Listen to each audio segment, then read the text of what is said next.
Welcome to lesson 129 of A Course in Miracles.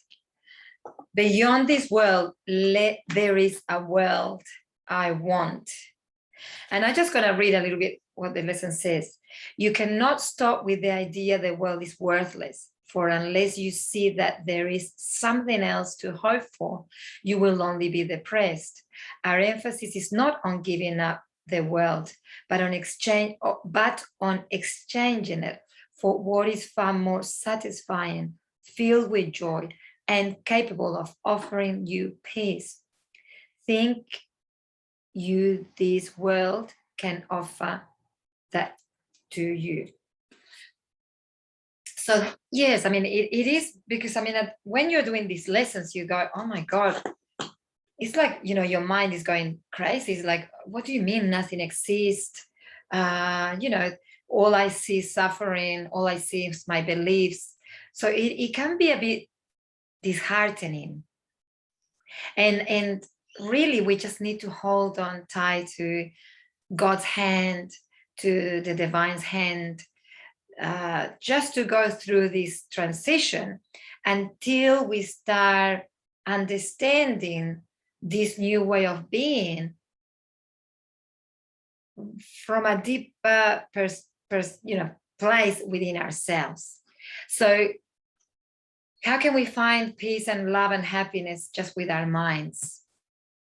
You know, there's so many conditions for happiness when we look at our worlds and our lives through our minds, through the egoic mind. You know, we live in a world of time. That's not our truth.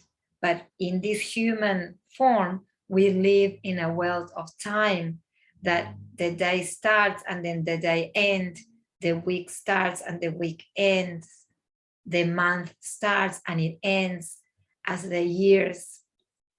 You know, our physical bodies are transforming constantly, you know. We're not the same as yesterday, but definitely not the same as a few months ago or a few years ago. Depends on what age you are, your bodies will be transforming in a more obviously. Yeah, so you will notice a little bit more the changes. So we live in a world of change. Therefore, we live in a world of, you know, time. So how can we survive in this world, and how can we live, you know, in peace and in love and in this world and in acceptance? And the journey and the answer is always within. And from within, we create the outside. Yeah. So while we're in transition from this out to within, and then we keep trying to hold on, and of course that we will all be holding on, because, you know, wow, you know, a life with our children, let's say, or without our partners, or without family members, or without our bodies, like we can't conceive in this egoic mind.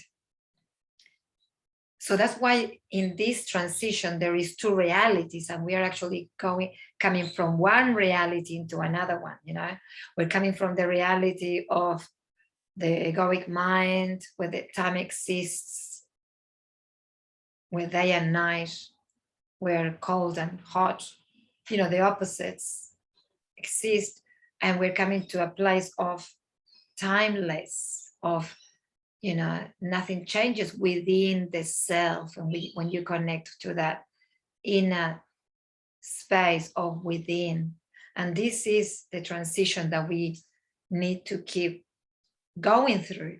And in this transition, we just need to be very kind to ourselves, because there's a lot of structures that we constructed through our lives that are falling in front of our eyes because they're not really true.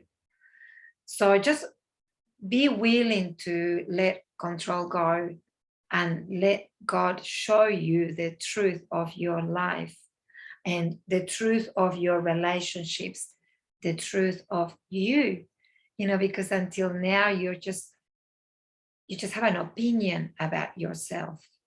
You have an opinion about who you are, depending on your life history, depending on what people have made you believe. You're either the best or the worst, and you're not either.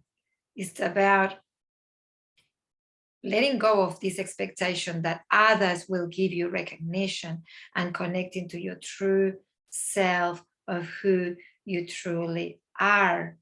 And from that being that we're all within, we express in our world according to what our talents and our skills.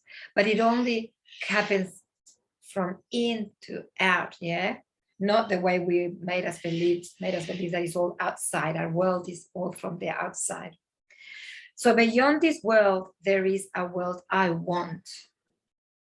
I choose to see that world instead of this, for here is nothing that I really want.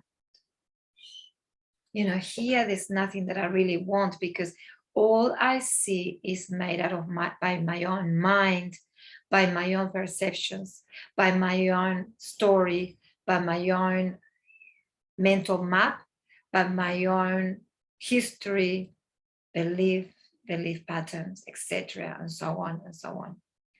So what I'm seeing and what I'm creating, I don't want it anymore, because it is only creating pain and suffering. And just stop and look, you know what I mean? When you're trying to control your family life and you want everybody to eat at a certain time, or you want everybody to get up at a certain time, and it's just this battle ongoing. What if you just let go and try to do it differently and see how life transforms in front of your eyes? I know that the thing is, yeah, but if I let control go, nothing will work. And the question is it working really at the moment? I don't know. It might be working, but it's costing you a lot of peace. I don't know. The exchange is not worth it. So review stuff that you're doing and see whether you can invite change, and let control go a little bit, and see if you let control go a little bit and you let the divine guide you, maybe the world that you create will be much happier. So enjoy lesson 129, and we'll see you tomorrow for 130.